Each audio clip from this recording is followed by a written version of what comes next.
하겠습니다. 6장이고요. 1절로 8절에 있는 말씀을 한 절씩 서로 교독하겠습니다. 제가 먼저 1절 읽겠습니다. 여호와께서 모세에게 이르시되 이제 내가 바로에게 하는 일을 내가 보리라. 강한 손으로 말미암아 바로가 그들을 보내리라. 강한 손으로 말미암아 바로가 그들을 그의 땅에서 쫓아내리라.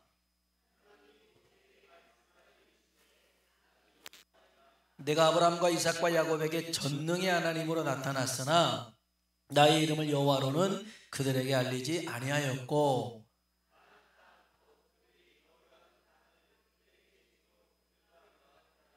이제 애굽 사람이 종으로 삼은 이스라엘 자손의 신음소리를 내가 듣고 나의 언약을 기억하노라.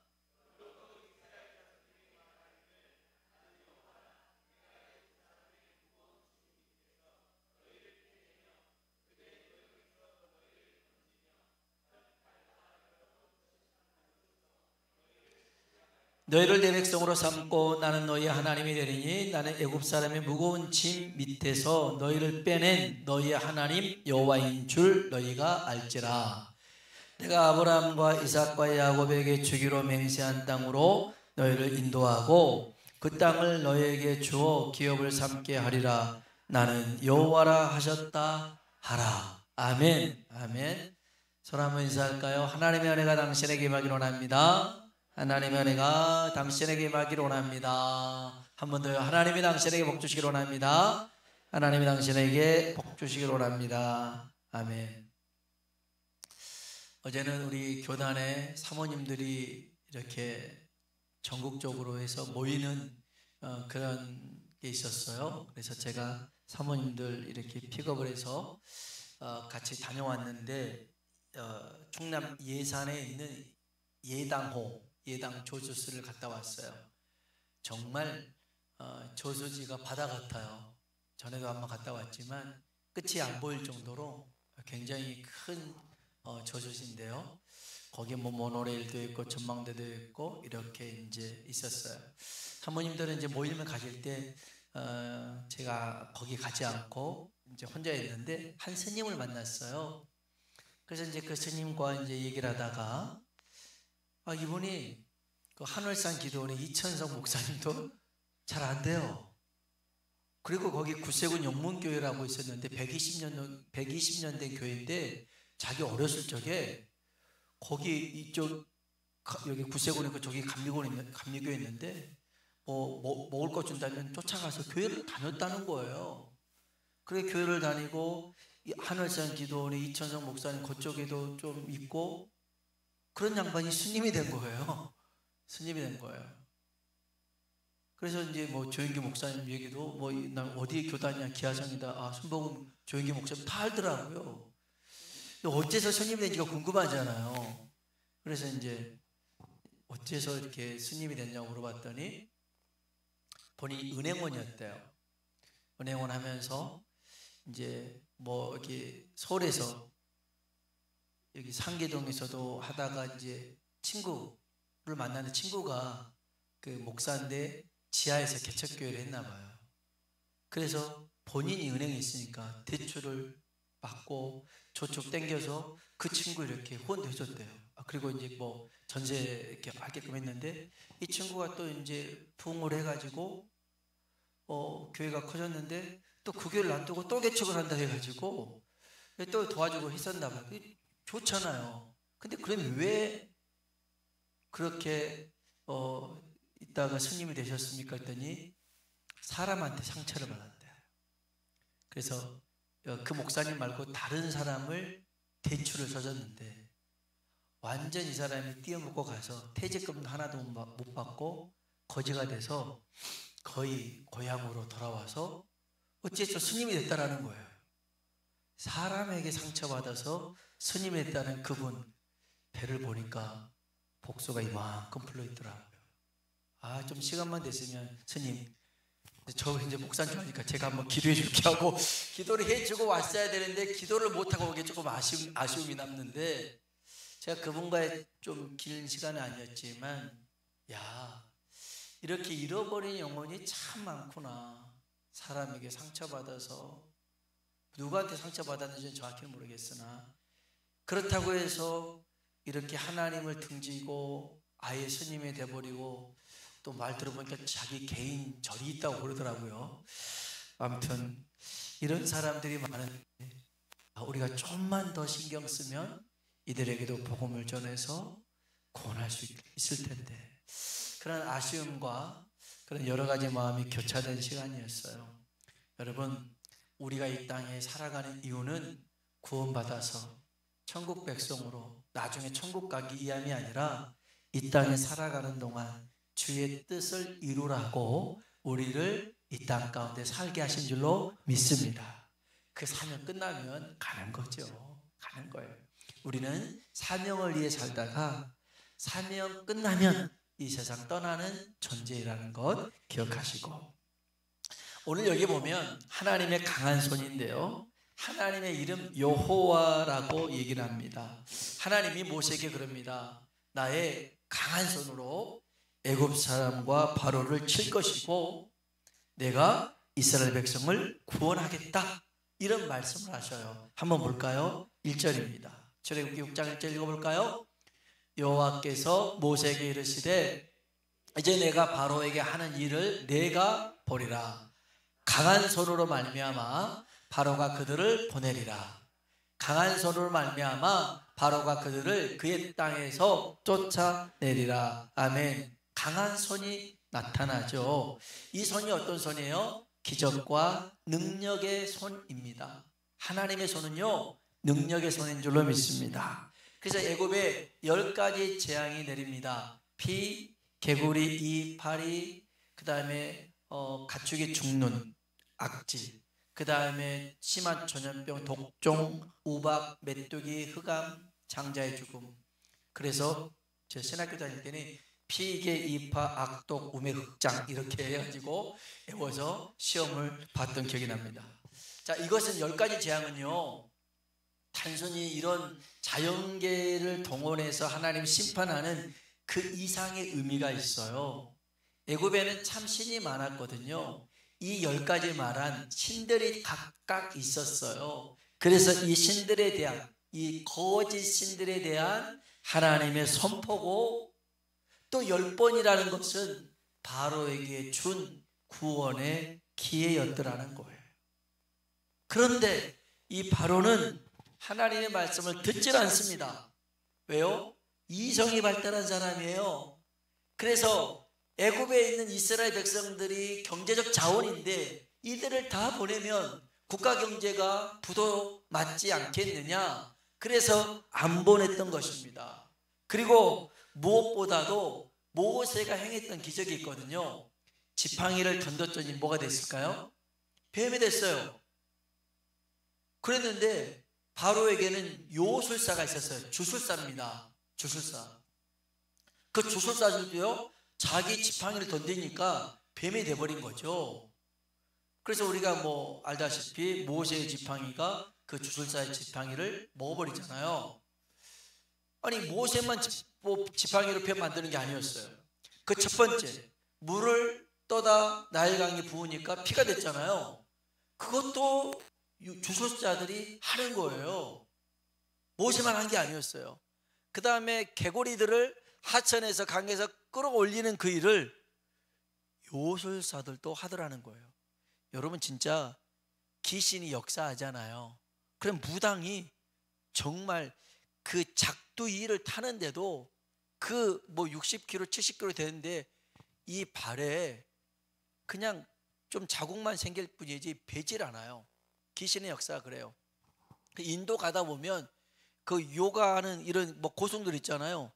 지면에서 이렇게 떠 있는데 그게 우리 같으면 매직, 그 마술이겠지만 진짜로 그렇게 한대요. 그런 일들이 있대요. 그러면 여기 요술사들도 개구리를 강에서 불러들였어요. 그러니 보세요. 이거 모세만 하는 능력 아니잖아요. 자기가 데리고 있는 사람들도 하는 거잖아요. 그게 뭐 대단하다고 그런 여러 가지 기적을 보면서 이스라엘 백성들을 보내주겠어요? 안 했어요. 안 했어요. 우리 한번 성경 한번 볼까요? 출애굽기 7장입니다. 10절로 13절입니다. 읽어봅시다.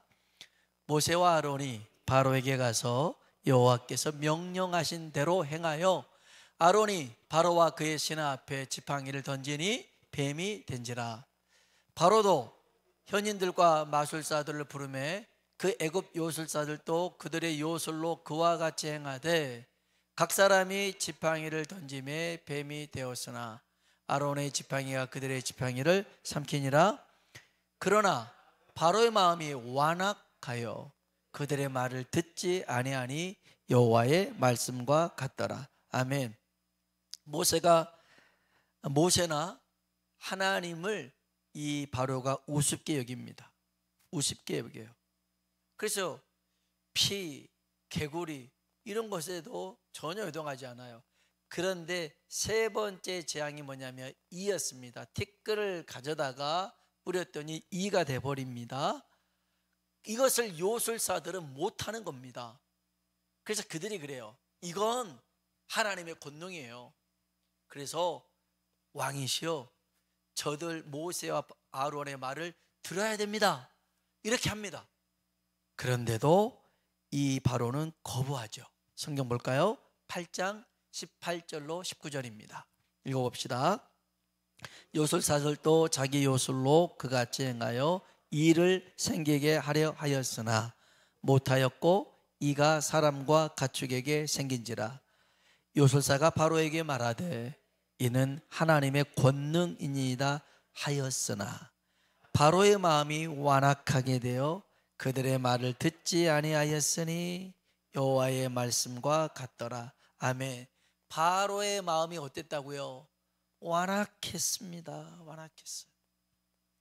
그리고 이제 네 번째 재앙부터 피, 개, 이, 파리부터는 하나님이 애굽 백성과 이스라엘 백성 사이를 구별합니다.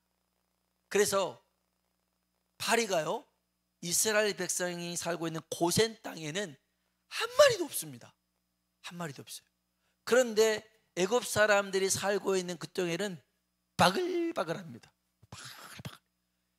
여러분 파리 한 마리도 신경 쓰이는데 수백 마리가 여기 있어봐요. 얼마나 힘들겠습니까? 그걸 하나님이 구별해서 보여주십니다. 우리 한번 성경 볼까요? 8장 21절로 23절입니다. 같이 한번 읽어봅시다. 내가 만일 내 백성을 보내지 아니하면 내가 너와 내 신하와 내 백성과 내 집들에 파리떼를 보내리니 애굽 사람의 집집에 파리떼가 가득할 것이며 그들이 사는 땅에도 그러하리라. 그날에 나는 내 백성이 거주하는 고센 땅을 구별하여 그곳에는 파리가 없게 하리니 이로 말미암아 이 땅에서 내가 여호와인 줄을 내가 알게 될 것이라. 내가 내 백성과 내 백성 사이를 구별하리니 내일 이 표징이 있으리라 하셨다 하라 하시고. 아멘. 그래서요, 네 번째 재앙이 세상에 뭐 금고 놓은 것도 아닌데 여기까지는 파리가 드글드글하고 여기는 하나도 없는 거예요. 신기하잖아요. 자, 이런 거 보면 어떻게 해야 돼요? 뉘우쳐야죠. 깨달아야죠. 돌이켜야죠. 그런데 바로는 그렇지 않았어요. 32절 볼까요? 한번 봅시다. 그러나 바로가 이때에도 그의 마음을 완강하게 하여 그 백성을 보내지 아니하였더라. 아멘. 이렇게 구별된 표징은 9번째 재앙까지 이어집니다. 그러다가 마지막 10번째 재앙, 모든 초태생 장자의 죽음을 맞이하게 되죠. 이것은 애굽 사람이나 이스라엘 사람이나 구분 없이 동일하게 주어집니다. 거기서 어떤 가정이 구원받냐면 유월절 어린 양의 피를 바른 가정이 구원을 받으라는 것입니다. 맞아요. 자, 보겠습니다. 하나님의 강한 손은 기적과 능력의 손이었는데 망하는 애굽 사람에게는 심판의 손이었지만 흥하는 이스라엘 사람에게는 구원의 손인 줄로 믿습니다. 그래서 하나님은 흥망성쇠 생사하복을 주관하시는 하나님이십니다. 그 하나님 앞에 헛된 고집 부리지 말아야 됩니다. 헛에 접어야 됩니다. 겸손히 무릎을 꿇어야 될 줄로 믿습니다. 애굽에 왜 10가지 재앙이 임했을까요? 10번째까지 바로가 고집을 부렸다는 겁니다. 허세를 부렸어요. 하나님과 맞섰다는 것입니다. 여러분, 파도와 맞서 싸우는 사람은요, 어리석은 사람입니다. 폭풍을 뚫고 가려는 사람은 미련한 사람입니다. 진짜 파도가 이렇게 높이 치잖아요. 그러면 웬만한 배들은 다 쪼개집니다. 우리도 바람 세게 분 날, 태풍 분 날에 그걸 뚫고 나갈 수 있어요, 없어요? 없어요. 거센 파도를 견디고 폭풍을 뚫고 이긴 사람이 누구냐면 순응하는 사람이에요. 지나가길 기다리거나 피하거나, 어떤 사람은 그런 파도를 이용하는 사람도 있어요. 그래서 서핑하는 사람 있잖아요. 파도를 타는 사람도 있어요. 여러분, 하나님이 만든 자연세계도 이러할진데 하물며 전지전능하신 창조주 하나님과 피조물이 맞선다 있을 수가 없어요. 그건 미련하고 어리석은 사람이에요. 여러분, 하나님 말씀하실 때 겸손히 무릎 꿇고 순종할 수 있길 주의 이름으로 축복합니다. 여기 보니까요, 우리가 이거 본문에 보면 하나님이 아브라함과 야곱과 이삭에게는, 아브라함과 이삭과 야곱에게는 거꾸로 했어요. 족보를 이렇게 바꿔버렸네. 거기에는 하나님이 여호와라는 이름을 말씀하지 않으셨어요. 그냥 전능하신 하나님이라고만 말씀하셨어요. 그런데 모세에게는 여호와라는 이름을 말씀해 주십니다. 성경 한번 봅시다. 출애굽기 6장 2절로 3절입니다. 읽어볼까요? 하나님이 모세에게 말씀하여 이르시되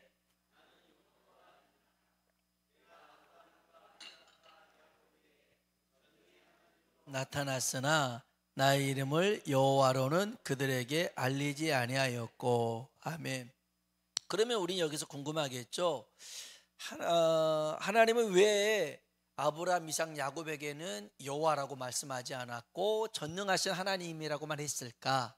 그리고 모세에게는 왜 여호와라고 말씀하셨을까? 이걸 생각해 봐야겠죠. 그 전에 여호와, 그 이름의 뜻이 뭔가? 그 여호와를 히브리어로 이렇게 씁니다. 한번 볼까요? 이렇게 써져 있어요. 히브리어는 우리는 한글을 오른쪽에서 왼쪽으로 읽잖아요. 히브리어는 왼쪽에서 오른쪽으로 읽습니다. 이렇게 나와 있는 이 글자가, 이 4개 글자가 자음입니다. 모음, 우리로 말하자면 기역, 니은, 디귿, 리을 이런 것입니다. 이 4글자가요. 모음은 밑에다 기록합니다. 그런데 아야, 어여, 오요, 우유 이거를 밑에다 기록하는데 이 4글자에게는 밑에 모음을 적질 않습니다. 적질 않아요. 그래서 이 여호와라고도 하고 야훼라고도 합니다.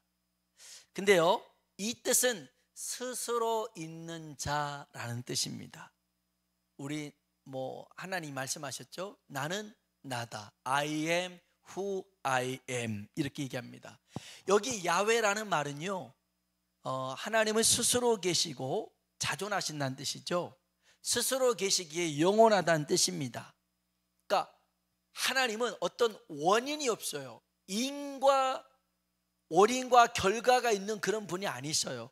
하나님은 유일하신, 절대 유일하신 그 하나님이 오직 야훼, 여호와 하나님이라는 겁니다. 이 여호와를 언제 썼느냐? 하나님의 백성과 관련된 일에, 특별히 구원에 관해서 언약을 이루는 것에 대해서 여호와라고 했어요. 이 여호와라는 이름이 너무 거룩했어요. 그래서 이게 모음을 붙이면 읽어지잖아요. 그래서 모음을 안 붙이는 거예요. 읽지 않도록. 10계명 3계명에 보면 이런 말씀 있잖아요. 너의 하나님 여호와 이름을 망령 때에 부르지 말라. 그렇기 때문에 유대인들은 바벨론 포로로 잡혀갔다 와서 혹여나 여호와라고 이렇게 부르면 불경하게 여겼기 때문에 그냥 발음을 빼버렸어요. 그렇게만 아까 썼어요. 그런데 그러면 하나님을 불러야 되는데 어떻게 부르지? 그래서 여호와를 대신해서 부르는 그런 용어로 아도나이, 나의 왕 이런 표현을, 나의 주 이런 표현을 썼어요. 그러다가 우리는 이제 여호와라고 읽잖아요. 어떻게 읽냐면 이 아까 그 나와 있는 야훼 이 네 글자에다가 아도나이라는 모음을 딱 넣어가지고 여호와 야훼 이렇게 부르게 됐어요. 재미없죠. 그래도 이 정도는 조금 알고는 있자. 여호와가 저게 여호와구나. 이래서 여호와는 스스로 계신 분, 원래 또 뭐 순복음교회 가면 야훼라고 하잖아요. 정확한 표현은 야훼라는 표현이 맞는데 우리가 개역 한글 성경이나 개역 개정 성경에는 여호와라고 이렇게 표현이 되어 있기 때문에 우리는 그 표기대로 하는 거예요. 여튼 아브람과 이삭과 야곱에게는 여호와라는 이름을 가르쳐 주지 않았어요. 왜요? 그 시기에는 전능하신 하나님을 엘로힘이라고 그래요. 그 시대에는 전능하신 하나님으로만 충분했어요. 그런데 모세의 시기는 달랐어요. 애굽에 10가지 재앙을 내렸던 것이 뭐라고 그랬어요? 그 애굽의 거짓 신들에 대한 선포였어요. 살아계신 하나님, 스스로 계신 하나님, 그 하나님이 누구냐?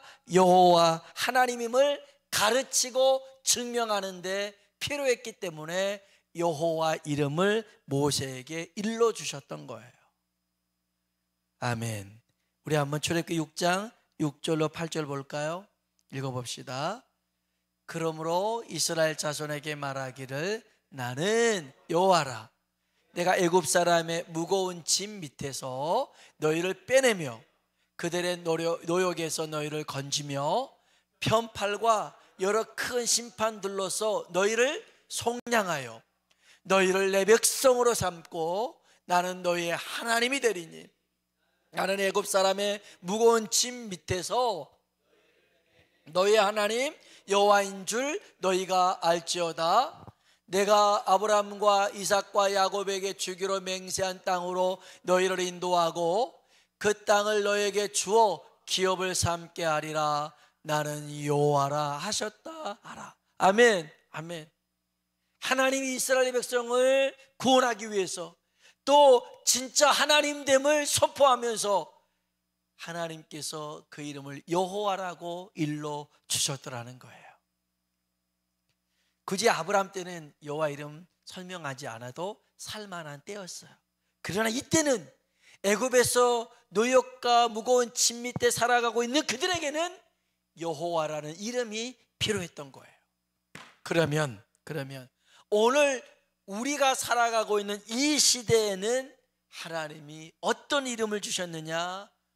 보혜사 하나님의 영 성령님을 주신 줄로 믿습니다. 하나님은요 말세의 성령님을 모든 육체에 부어주어서 하나님의 꿈과 환상과 비전을 보게 하고 그것을 이루어 성취하겠노라고 약속하셨습니다. 우리 마지막으로 사도행전 2장 17절 볼까요? 읽어봅시다. 하나님이 말씀하시기를 말세 내가 내 영을 모든 육체에 부어주리니 너의 자녀들은 예언할 것이요 너의 젊은이들은 환상을 보고 너의 늙은이들은 꿈을 꾸리라. 아멘. 아멘. 이 말씀 정말 중요한 말씀이에요. 요엘이 선포했던 예언의 말씀인데 그것을 베드로가 다시 인용하여서 사람들에게 선포하는데요, 말세의 마지막 때 내 영 성령을 누구한테 부어준다고요? 모든 육체에 부어주겠다는 거예요. 할렐루야.